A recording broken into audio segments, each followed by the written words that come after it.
Bem-vindos à Reinvenção em Ação Open Space. Nessa temporada teremos 17 episódios gravados diretamente do evento Agile Brasil 2023. Chegando até você com o patrocínio da Business Map. Embarque conosco neste universo de ideias, experiências e muito mais.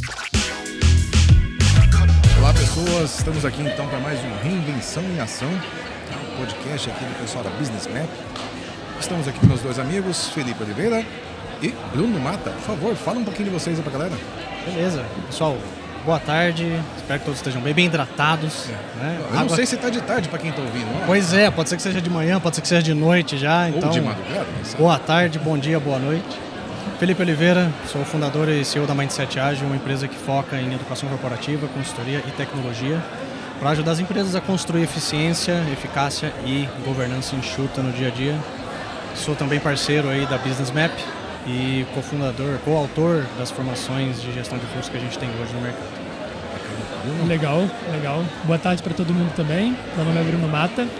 Hoje eu trabalho dentro do Scred com agilidade, já faz cerca de 11 meses que entrei na companhia. Também já tive a oportunidade de passar por outras empresas, Whirlpool, outras consultorias, trabalhando com Brastemp e Consul. Sempre com gestão de fluxo, sempre com Kanban, então acho que o tema hoje vai render bem legal aí. E nos trouxeram uma proposta interessante aqui, a busca incessante pela ineficiência. O IN está entre parênteses, por quê? Quando a gente fala de eficiência, né, as pessoas confundem a eficiência com usar o tempo completo das pessoas, ou usar a capacidade completa das pessoas, ou seja, eu preciso chegar no limite de tudo que eu tenho aqui como recurso para fazer com que eu consiga atingir o objetivo. Só que a vida prova que quanto mais você faz isso, menos eficiência você tem, porque as pessoas, os seus recursos, aquilo que você usa em excesso nesse sentido, acaba se tornando depreciado com o tempo, você entra em burnout e, consequentemente, você atinge mais a ineficiência em muitos cenários do que eficiência. Eu estou pensando aqui, quando vocês falam de eficiência, vocês falam, tipo, em contrapartida com a eficácia, o que vocês entendem disso? Assim? Não, é até uma reflexão interessante. Acho que o livro do Alisson Vale, inclusive, a Fórmula da Eficácia, fala bastante sobre isso, né? Lá, se a gente pega a fórmula que intitula o livro, ela coloca uma interrogação no lado esquerdo da fórmula, uma variável de tempo, né? Uma função de tempo e depois uma exclamação, ou seja, para que você consiga sair da hipótese de eficácia e se entrar na validação dessa eficácia, tu precisa validar as hipóteses no menor tempo possível. Então, na prática, a eficiência de fluxo e a eficácia estão intimamente ligados. Ele fala bastante sobre isso também dentro do livro, né? Acho que o paradigma, inclusive, que talvez o título aqui do podcast fale um pouquinho sobre, seja a relação entre que tipo de eficiência a gente está falando, né? Existe algum contraponto ou não? Se a gente estiver falando sobre eficiência de recursos, possivelmente há um choque entre a eficiência de recursos e a lógica da eficácia, né? Dados os problemas que ocasiona no fluxo. Mas se estivermos falando sobre eficiência de fluxo, não. Vamos tentar botar uma definição para quem está ouvindo, vendo aqui esse negócio. O que vocês entendem por eficiência e por eficácia? De jeito simples, assim, vamos lá. Se a gente for usar a definição mais famosa, né, eficácia envolve a gente fazer o que é certo, fazer o que eu realmente preciso fazer para atingir o resultado. A coisa certa. A coisa certa. E quando a gente fala de eficiência, também a definição mais famosa é fazer da maneira certa, a maneira que você gaste menos tempo, ou menos recursos, ou menos dinheiro para fazer essa coisa certa. E é um ponto importante, essa ordem ela é muito importante na minha visão. Porque apesar da eficiência ser incrivelmente importante, eu posso ser extremamente eficiente em fazer aquilo que eu não preciso estar fazendo, fazer aquilo que não é importante, aquilo que não é certo. Eu tenho um amigo, o Edson Yanaga, um abraço se tiver ouvido isso aí, Edson. E ele falava que a agilidade ela veio para a gente poder entregar porcaria. Ele não usava a palavra porcaria, tá? A agilidade veio para a gente entregar porcaria mais rápido. Ele usava uma outra palavra um pouquinho mais chula. Mas o ponto que me fez refletir um pouco aqui é o seguinte. É um negócio que eu sempre falo, todo vídeo, treinamento, essas coisas que muitos acham que eu não me apresentei, né? Aqui tô me tocando. Pessoal, eu sou Juliano Ribeiro, sou AKT, trabalho na Aspercom, estou há não sei quantos anos no mundo da agilidade e por aí vai. Quando a gente fala de eficiência e eficácia, eu sempre vejo o pessoal colocando isso em lados opostos, ou eu preciso de um primeiro do outro. Para vocês, o que tem que ser primeiro? Eu tenho que primeiro ser eficiente ou primeiro ser eficaz? Pegando a definição simples, fazer a coisa certa ou fazer a coisa do jeito certo? Eu vou tentar tangibilizar até por um pouco do que eu vivo hoje dentro do Cicred. O Cicred existe há 120 anos, né? Então, não poderia eu, recém-chegado no Cicred há 11 meses, falar que eles não fazem a coisa certa. Eles sobrevivem há mais tempo do que todos nós aqui. Então, na prática, se a gente entra numa empresa minimamente estabelecida, não seria um exagero considerar que já é feita a coisa certa ali de alguma maneira, em alguma esfera. Alguma coisa certa? Alguma coisa certa está sendo feita, senão a empresa não existiria, né, na prática. E até pegando um pouco de como que o trabalho do agilista na prática funciona, é muito difícil entrar numa organização como o Cicred, antiga, com uma cultura forte, de certa maneira ainda com raízes hierárquicas, e você já chegar mexendo nas escolhas do que é o certo ou do que é o errado a ser feito. É mais fácil a gente ajeitar o jeito que é feito para que a confiança aumente, para que você ganhe mais capital social na organização, para que você faça mais aliados, para que então, algum dia, em alguma oportunidade, você comece a influenciar nas escolhas que estão sendo feitas, né? Na prática mesmo, é mais fácil começar influenciando o downstream, seja ele bem ajustado no início ou não, para que tu vá subindo, né? Escalando a aplicação do método, uma abordagem do que seja, em direção ao upstream. Então, uma resposta curta. Primeiro, eficiência ou eficácia? Primeiro, eficiência. Eficácia dá para ser entendido como já existindo em boa parte dos negócios. Isso depende da abordagem, né? Se tu está falando de uma empresa que está, testando o produto, tu não vai se preocupar muito se ele está lotado de dívida técnica no início, se, você tem itens com aging altíssimo, ou se o seu tempo de fila é muito grande para determinadas features que tu faz, né? O que mais importa, talvez, seja tu colocar alguma coisa na rua logo, experimentar e vida que segue, mas não necessariamente fazer isso de uma forma super estruturada. Esse é o ponto que eu ia comentar, porque quando a gente pensa numa empresa completamente estruturada, que já está, uma empresa que às vezes tem um saldo bilionário por ano, a decisão está correta. Tá, eu estou vendo aqui o saldo, né? Mas quando a gente pega uma empresa que está muito orientada a um processo de inovação, uma startup, ou alguém que está precisando validar um produto, uma nova visão de negócio, uma nova vertente, muitas vezes a decisão de eficácia ela vai pesar muito mais que a eficiência. Então ele não vai de fato olhar para fluxo, ele não vai olhar se eu tenho WIP ou não. É um negócio que precisa ter um processo decisório. Claro, o viés de eficiência está pautado em outros caminhos. Então eu experimento para gastar menos recursos, mas não está pautado, por exemplo, em quantos de fila eu tenho, sim quanto de recurso eu tenho que investir versus o tempo que eu me permito despender para obter eficácia com aquele processo. Isso que a gente está falando aqui na prática tem super a ver com uma frase que tu uma vez disse de que a eficiência é ser o habilitador da eficácia. Então... Eu tô enrolando para dar a minha definição, que é o que eu queria ouvir de vocês. Mas era isso que eu queria chegar mesmo, hoje em dia o KMM me ajuda a dar um certo norte nisso. E quando você olha os níveis de maturidade mais abaixo ali, 0, 1, 2, ali tudo é sobre eficiência. Por quê? Porque, será que adianta eu falar de estou entregando a coisa certa se eu nem consigo entregar? Sabe? Então me soa como sendo um negócio meio maluco, assim, olha, eu tô tentando comer caviar se eu nem comer arroz e feijão todo dia. E a gente tem que dar um jeito no arroz e feijão ali, do básico, que tem que acontecer. Adianta acertar a coisa perfeita que o meu cliente queria, só que ele entrega um ano de atraso. Sabe? Ou entrega cheio de defeitos e por aí vai, sei lá. Enfim, então eu tenho pra mim que, olha, a eficiência é o primeiro de tudo. Se eu não consigo ser eficiente, eu não consigo fazer o mínimo de entrega acontecer, não faz sentido a gente falar de, eu estou fazendo a coisa certa. Posso estar errado, por exemplo, um ambiente onde a coisa já está bem resolvida, talvez lá na Cicred, que você tem ali, olha, os fluxos de valor já estão bem estabelecidos, as pessoas já conhecem quem tem que entregar, já tem mecanismos para poder ouvir o seu cliente, que eu acho que esse é o ponto chave da eficácia, né? Como é que eu sei que eu estou fazendo a coisa certa? Essa palavra certa, ela é perigosa, né? Pô, certo é certo pra quem, irmão? Vamos pegar esse negócio, né? Quem é que tá com aquela dor que você tá tentando colocar, no final das contas? E esse processo de descobrir o que é a coisa certa para aquele cenário, ele também é habilitado pela eficiência. Então, para eu descobrir isso, para eu entender qual é a coisa certa a ser criada, eu vou precisar, de alguma forma, gastar o mínimo possível, o menor tempo possível, da forma mais simples possível. É claro que o que é simples pra gente aqui, não é necessariamente simples para o diretor da Cicred. Às vezes, o que ele chama de simples é injetar R$100 mil em alguma coisa. né? Então a proporção também é importante nesse contexto. O que a empresa está disposta a investir não é necessariamente o que a gente acha que tem que ser investido. Então tem esse teor de eficiência, até porque muitas vezes vai ter situação que você vai sacrificar a eficiência ou a eficácia em prol do outro. Exatamente porque eu preciso, às vezes, melhorar minha qualidade ou porque eu preciso melhorar o processo decisório.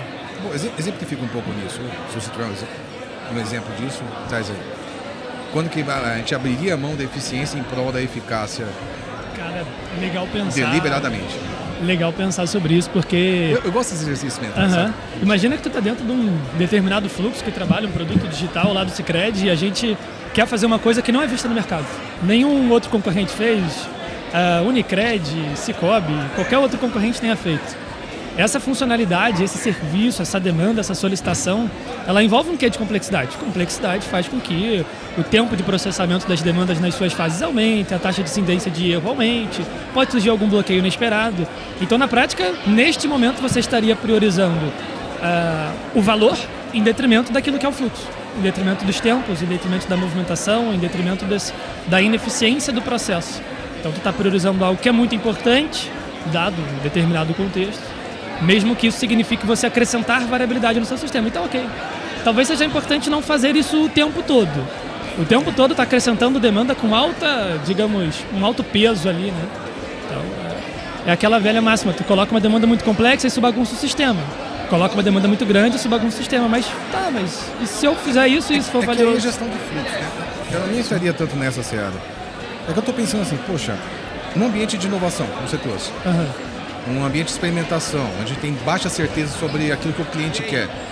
Não seria legal a gente entregar em ciclos curtos para poder validar o mais rápido possível? Nesse caso, a eficiência é fundamental.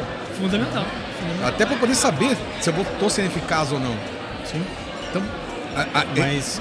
vamos mudar um pouco esse negócio, vamos lá. Eu acredito que a eficiência habilita a eficácia. Me provem o contrário.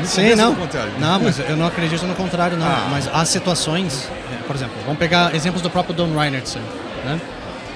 Eu tenho uma demanda de cliente que me gera um retorno financeiro gigante, né? Aquilo, se eu não vou falar de pular etapas necessariamente, mas ele é um item mais urgente, ele vai travar alguma outra demanda, aquilo vai causar variabilidade, vai fazer com que algum outro item fique em fila e aquilo vai ter um certo impacto.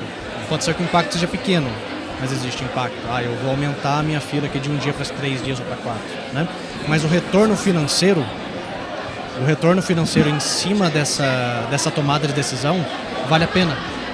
Você entendeu? Eu tomar essa decisão vale a pena. Eu vou ganhar R$400 mil a mais só com essa demanda. Sabe o que vale a pena? Sentar numa mesa com Juliano Ribeiro, Bruno Mata e Felipe Oliveira. Isso vale a pena. Então eu cheguei aqui sem saber qual que é o tópico. Mas é um prazer. Estamos falando de eficiência e eficácia, meu querido. Eficiência versus eficácia, eficácia versus eficiência. Vale a pena? O que você come no café da manhã? Eficiência ou eficácia? Ovo mexido. Ovo mexido. Mas pergunta, você tem eficiência quando você faz seu ovo mexido ou você tem eficácia? Cara, o foco é no resultado, né? Se fosse só na eficiência, talvez eu comeria um pãozinho. Mas eu estou olhando um pouco mais para eficácia, porque no equilíbrio do longo prazo, do resultado que eu estou almejando, eu acho que o ovo mexido ele vai me trazer um recurso, né?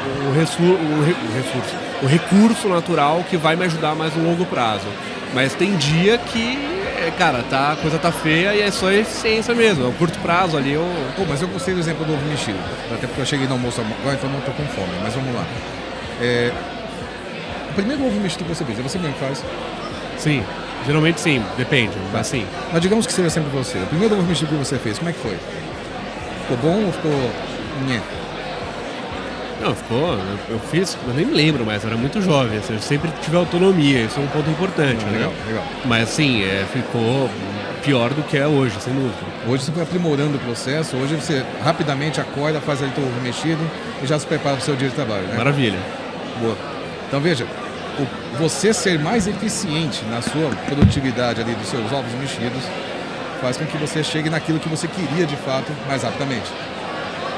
Ou seja, a eficiência habilitou a eficácia. Perfeito. Eu tô tentando fazer isso, convencer do contrário. Né? Essa frase é difícil de discordar. É difícil. De que a eficiência, ela de fato habilita a eficácia, mas algo que eu tenho visto, cara, muito no mercado. Ô Bruno, desculpa te interromper, mas eu tenho... tem algumas pessoas que falam, né? Eficácia é mais importante que eficiência.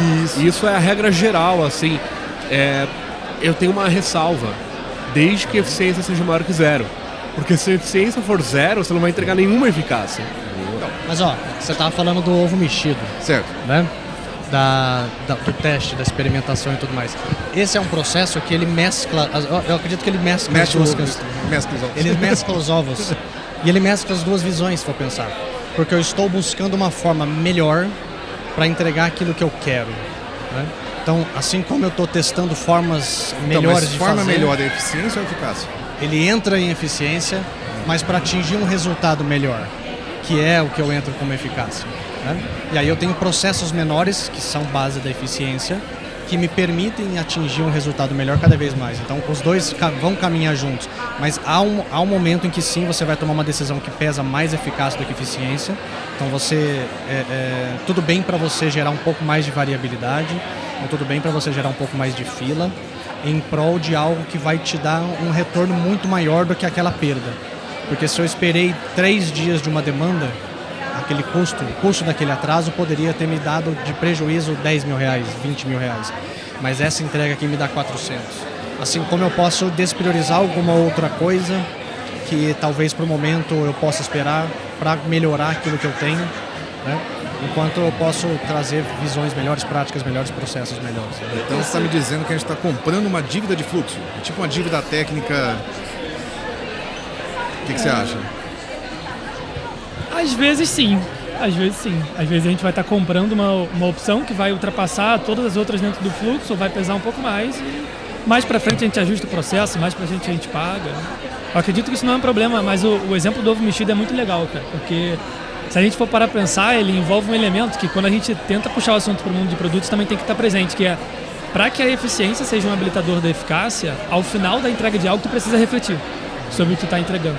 O que eu vejo muito dentro dos times de produto, não só do Cicred, mas olhando o panorama geral de agilidade, é que os agilistas eles até conseguem, por meio do aprendizado do método Kanban principalmente, trabalhar bastante eficiência. Mas como que eu, uma vez que comecei pela eficiência, dado que aqui nessa mesa acho que a gente não discorda disso, como que eu começo então a influenciar mais sobre a eficácia, né? Como que eu pego aquilo que eu estou entregando e adquiro aprendizados reais com isso? E aí entra métrica de produto, coleta de resultado no final, olhar feedback do cliente. Né? Bom, já que filosoficamente estamos de acordo, vamos entrar na prática. Como é que a gente melhora a eficiência dos times, então? Ou dos times, dos serviços, whatever. Como é que eu faço a coisa andar melhor para a gente ter ciclos de feedbacks mais curtos e atingir a eficácia no futuro? Legal. Cara, até dentro do que eu costumo compartilhar no LinkedIn, costumo conversar e aplicar no Cicred também, existem alguns fatores que fazem com que tu seja mais ineficiente. Ou, se você trabalhar esses fatores adequadamente, você seria mais. Quantidade de trabalho em progresso, quanto mais controlado, melhor. E na prática, quanto menor, melhor. Só que se tu errar a mão e diminuir muito também não adianta. Bloqueios, dependências, qualidade dos requisitos, gerenciamento sobre as filas, até a senioridade das pessoas envolvidas impacta, o tamanho das demandas impacta, então controlar o tamanho de lote também faz muita diferença. Na prática, eu acredito que o caminho para que a gente consiga se tornar mais eficaz, o agilista que quer correr um pouco mais para esse lado, precisa conseguir controlar muito bem esses fatores. Um bom gerenciamento de bloqueio, um bom gerenciamento de dependência, trabalhar com limitação de WIP, seja de maneira explícita, utilizando WIP limits ou não, simples como um filtro de decisão de pare de começar e comece a terminar, isso talvez já seja suficiente em alguns contextos, mas controlar os fatores que geram variabilidade no fluxo. Para mim, esse é o caminho para que a gente consiga atingir a eficiência. E você, Felipe? Legal. Muito do que o Bruno colocou aqui, eu acho que resolve várias dores, né? Mas você também pode subir um pouquinho o nível da conversa, porque muito se fala de gestão de fluxo no nível operacional, mas eu também posso, muitas vezes devo falar de gestão de fluxo no nível tático ou no nível estratégico. Então eu vou falar sim também de quantos projetos eu estou me comprometendo, seja com o cliente ou com o mercado ao mesmo tempo. Usar esse tipo de viés de quantas coisas eu estou tentando trazer para dentro daquela realidade. Não porque eu considero que o negócio precisa, mas sim porque eu acho que são interessantes, ou porque eu me comprometi com uma área, ou porque eu fiz uma promessa para alguém. né? Então o processo decisório ele tem que estar muito pautado em critérios melhores, né? Eu tentar entender o quanto que o meu fluxo no dia a dia ele está variando ao ponto que eu acabo não conseguindo gerar uma expectativa adequada e gerar um nível de resposta adequada para uma diretoria, por exemplo, e por causa disso as minhas decisões serem subjugadas pelas decisões dessas pessoas, né? Então, consequentemente, eu não vou ser capaz de melhorar o meu fluxo porque eu não expressei que aquilo está indo bem ou que aquilo está indo mal ou que eu deveria seguir um caminho diferente, né? Então, essa transparência com a alta gestão, por exemplo, ela é importante, né? Eu consegui mapear de uma forma crescente os custos que aquilo está me gerando. E muita gente se pergunta até, né, como é que eu consigo convencer uma diretoria ou um gerente que falar de gestão de fluxo faz sentido. Existe um impacto financeiro quando a gente fala de filas, existe um impacto financeiro quando a gente fala de burnout, quando a gente fala de sobrecarga de trabalho, né? Lógico, existe um impacto humano, mas também existe um impacto de eu tenho mais pessoas saindo da empresa, isso implica em questões trabalhistas, isso implica em contratação, isso implica em tempo que eu demoro a mais para fazer aquela demanda, eu vou ter um desempenho diferenciado. Além da gestão do conhecimento, que vai pro saco, né? Exato. E não vem com essa de passagem de bastão. Não existe eu passei o bastão. Cara, não, porque existe toda uma expertise, um contexto, um histórico ali que você não vai passar.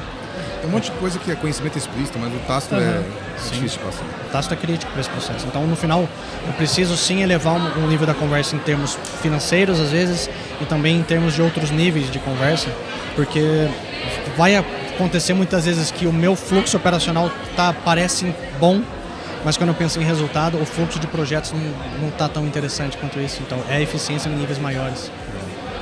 Então, para quem está ouvindo, só para listinha, tá? Controla teu IP, filho, tá? Olha seus bloqueios, olha suas dependências, sobe um pouquinho a barra, vamos falar ali de gestão de fluxo em outros níveis, tá? Não é só nas tarefinhas, não, cara, tem outras coisas para acontecer mais para cima. Pega pela transparência e não esquece tudo isso, serve para pagar boleto, tá? Então a gente precisa olhar que tem dinheiro envolvido nessa história. O que eu acrescentaria a mais aqui, as colocações de vocês estão ótimas, é praticar o desapego corporativo. Basicamente é o seguinte, uma vez que alguém coloca uma ideia no papel, eu vejo poucas chances daquilo ser descartado. E é por isso que a gente luta tanto contra backlogs longos, grandes, planos longos e grandes, porque o pessoal tem um apego violento naquilo que já está escrito e não quer jogar fora nem a pau. Então você vê, a empresa tem um vizinho de vocês lá, a Unicred lá, eles criaram políticas de desapego que eu achei muito legal. Em vez de ficar discutindo, por exemplo, quanto tempo vai levar? Não, bota 6 meses. Se ninguém tocar na demanda em 6 meses, é lixo. Vai pra lixeira, não vai jogar fora. Bota na lixeira e mais 6 meses é que descarta de fato. Eu lembro que o Oliveira falou sobre isso dentro do KDI, né? Falando sobre tempo de guilhotina, né? Sim, Passado um determinado tempo, você não tem mais opção. Você coloca aquilo pro saco. Até sobre o que vocês falaram de gestão de fluxo num nível um pouquinho maior, e esse é um ponto interessante, tenho uma experiência sobre isso, cara. Dentro da construção de um e-commerce. No nível 1 a gente controlava o IP super bem, controlava defeito super bem, fluxo rodando legal, lead time baixo, controlado, variabilidade pequena.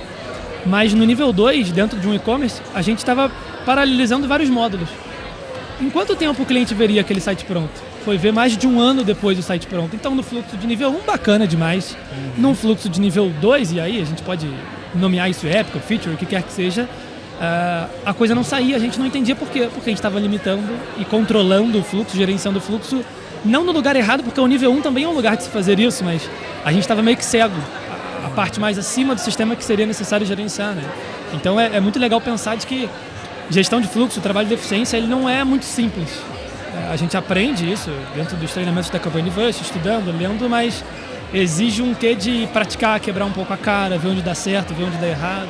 E é muito legal isso, porque assim, Kanban ele é um método focado em serviços. Ou seja, ele não é focado para o nível operacional. Ali ajuda pra caramba o nível operacional. Se eu aplicar ele aqui embaixo, as tarefinhas vão fluir melhor. Mas ele não foi pensado para cá, ele foi pensado para cá. Tanto você pega o estético lá, todo mundo pensa que a primeira parte lá é entender as insatisfações ou o que torna o negócio. Não, identifique serviços. Quais são os serviços? Opa, aí agora que eu sei os serviços, começa a listinha. Então, se eu não sei quais são os serviços, nem adianta, não é Kanban. Tá faltando alguma coisa para chegar no Kanban aqui. Sabe, o Kanban não vai dar toda a plenitude. Você vai chegar num proto-Kanban, vai chegar num Kanban ali que vai trazer ganhos, claro que traz. Mas não é aquele ganho, ou ganho de retorno financeiro, aquele que brilha os olhos do CEO. sabe? Aquele que faz com que a organização inteira queira buscar melhores eficiências para poder fazer a coisa acontecer. Mas nesse processo, Juliano, você de forma genérica, né? As pessoas, elas são treinadas a encontrar ideias e soluções. E aquelas ideias e soluções, elas têm que ser boas. E se elas consideram elas boas, elas são boas, por que eu vou jogar no lixo algo que é bom? Faz sentido, eu me conectei com ela. Às vezes uma conexão emocional, né? Remeteu à infância da pessoa, às vezes. Quando eu tenho que talvez pensar um pouquinho o que aquilo faz sentido para o meu cliente e se o meu cliente de fato me contrataria isso que eu estou criando para resolver a dor que ele tem. Porque se ele não contrataria aquilo para resolver a dor, a minha ideia não é boa. Ou não é boa naquele contexto. E aí entra de novo, a gente volta na nossa deficiência, né? Tipo, se eu entrego rápido para a mão do meu cliente, para ele rapidamente me dizer se ele curte aquilo ou não, se é aquilo que ele queria, se é aquilo que vai dar retorno, sei lá qual métrica a gente está usando para dizer que o produto está ajustado ao propósito dele, a gente volta de novo no mesmo ponto. Precisamos entregar rapidamente alguma coisa para poder ver se a gente está indo no caminho certo. Mas eu queria avançar um pouquinho mais. Já que a gente deu dicas de eficiência, vamos dar dicas de eficácia. Eu acho que isso tem... Como é que eu busco a eficácia dentro das organizações? Como é que eu posso fazer para melhorar a eficácia dentro dos ambientes que a gente está atuando? Legal. De novo, trazendo aqui para a prática do dia a dia, acho que quanto mais as pessoas puderem ouvir exemplos, melhor. Dentro do Scred, a gente tem estimulado bastante o assunto da eficácia dentro de todos os produtos e como é que isso se tangibiliza, né? O produto está com os resultados dentro das expectativas ou não? Está melhorando os seus indicadores ou não? Está resolvendo o problema que ele precisa resolver para o cliente ou não? Então, na prática, a eficácia, o fazer a coisa certa é entregar os resultados de negócio, né, no dia a dia das empresas.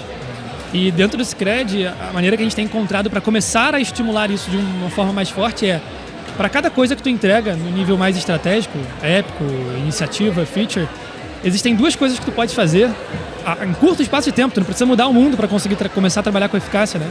Mas passar a monitorar o resultado daquilo que tu entrega. Entreguei, foi eficiente, tive um lead time baixo. Beleza, mas isso fez diferença para quem? Por quê? Por que você entregou? Se fosse daqui a um mês, faria alguma diferença? Não. É coletar o mínimo de resultado e para fazer isso, talvez tu não precise mais do que uma última coluna lá no seu quadro Kanban de portfólio que se chame coleta de resultado. E já começa desse jeito, porque a ideia de você, no final do seu fluxo de trabalho, começar a investigar os resultados que você gera, talvez gere uma frustração do tipo, estou fazendo coisas que não servem para nada, então eu melhoro automaticamente as minhas escolhas no início do upstream, então tu tá meio que dando um feedback para o seu próprio processo, isso já ajuda muito. E uma outra prática simples que também dá para começar na próxima segunda-feira, seguindo o lema Kanban aqui, talvez seja antes de começar algo, tentar minimamente definir o porquê. O que é que eu quero atingir com isso? Qual é a métrica de resultado? Por que agora? Vou impactar em quê? É para quantos clientes? É para 5 clientes do Scred? Ou são para os 7 milhões de associados? Então, ter essa mentalidade de, ao entrar no upstream, antes de passar pelo seu ponto de compromisso, você define bem, caralho, por que eu vou fazer isso? E ao final, beleza, eu fiz, mas e deu em quê? E isso vai estimulando, acho que, o conhecimento, a experiência, o quebrar a cara o suficiente para que você passe a falar sobre coisas mais complexas. Mexer dentro do seu processo de upstream, basear a seleção dos seus itens, a sua opcionalidade com base em OKR, olhando para metas mais estratégicas, etc. Mas acho que tudo começa com as perguntas simples. Por que você está selecionando o que você está selecionando? E depois de você ter entregue, qual diferença que isso fez? Ou se não gerou nenhuma diferença. Isso dá para começar na próxima segunda-feira, sem sombra de dúvida. Muito bom. O que você complementa aí, Felipe? Porque no final são perguntas simples, né? Eu estou fazendo perguntas para as pessoas, eu não estou mudando algum comportamento. Claro, as perguntas podem instigar coisas diferentes, né? Mas no final eu estabeleço critérios melhores no processo de decisão. E eu digo que, claro, isso que eu vou colocar aqui é um pouco mais a médio e longo prazo do que o Bruno colocou, mas o processo decisório ele precisa ser pautado não só em aceitar as coisas, mas também em negar coisas. Priorizar é falar sim para umas coisas e falar não para várias outras. Né? Já dizia o poeta, né? Cada escolha é uma renúncia e isso é a vida, né? Sim. Então, nesse processo, Michael Porter falava exatamente isso, né? Priorizar não é só falar chorão, sim. Tá? Sim. É também falar não. Então, e entender esse processo não só como um aspecto de custo, de finanças, mas também um aspecto de pessoas e segurança. Eu entender que se a pessoa que está no tático está fazendo o trabalho dela, está fazendo uma análise, ela está conseguindo fazer isso que o Bruno está colocando, então ela está dentro do ambiente em que empodera ela a tomar essa decisão. consequentemente, ela vai conseguir falar para alguém que às vezes não está tão próximo daquela realidade, com um nível de segurança psicológica e falar, olha, isso daqui não dá pra gente fazer, porque não faz sentido, porque não atinge resultado. Eu lido com um CEO que tem esse tipo de dificuldade, um cliente liga falando e fala, eu preciso disso.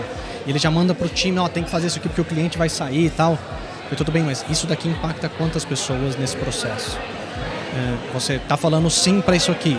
A partir do momento que você está falando sim para isso, está falando não para outras. Tem certeza que esse não está valendo a pena?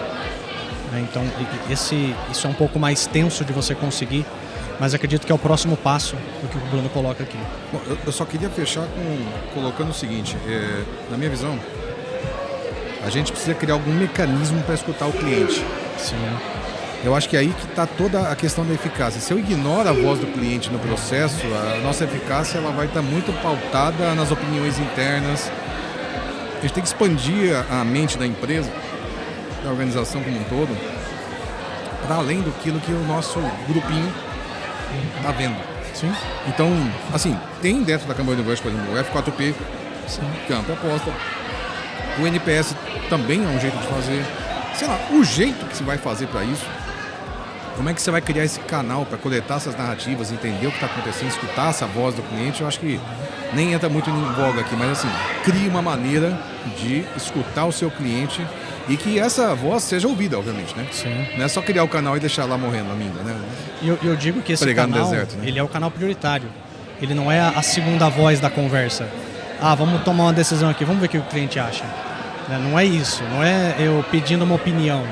É ele, entre aspas, tomando uma decisão com você, querendo ou não, porque você não vai botar os seus 5 mil clientes na mesa, mas você vai consolidar as suas ideias, os seus feedbacks, as reclamações e nisso encontrar pontos de foco e falar, olha, aqui eu estou vendo que tem uma oportunidade de instigar diversos comportamentos que podem melhorar a vida das pessoas.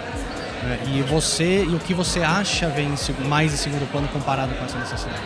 A escuta do cliente, na prática, que tu trouxe, Juliano, ela entra nos dois lugares. Tanto lá na hora de tu selecionar as próximas coisas, tu vai ter que se perguntar por quê e daí buscar depoimentos, métricas, o Fitness Box Score lá para você saber o que faz sentido ou não investir dentro do teu produto naquele momento. E lá no final também. Na prática, qual o resultado que eu entreguei, beleza? Então tu vai ter que observar de novo lá o teu canal de comunicação para ver se que você entregou, mexeu em alguma coisa, sensibilizou alguma coisa, né? Para escutar desse cliente mais uma vez se aquilo está fazendo diferença ou não. Então, é tudo conectado, né? Sim. Então, gente, para resumir aqui, então, dicas sobre eficácia, tá? Isso que a gente está entregando dá resultado, tem um porquê envolvido naquilo, tá? Isso causa impacto na vida do cliente ou nas suas decisões. As nossas priorizações estão sendo feitas adequadamente. Temos um canal para escutar a voz do seu cliente, né? A voz do cliente. Dá para fazer um programa, né? Até passar a voz do cliente. A voz do cliente, passar às 8 da noite todo dia, obrigatoriamente nas rádios. Galera, muito obrigado, o papo foi muito bom, muito agradável. Tá? E com a bagunça da feira, com tudo, e a coisa aconteceu. Gente, valeu a parceria. Show de bola. Aí. Obrigado. Obrigado, tchau. Felipe, obrigado. Obrigado a todos.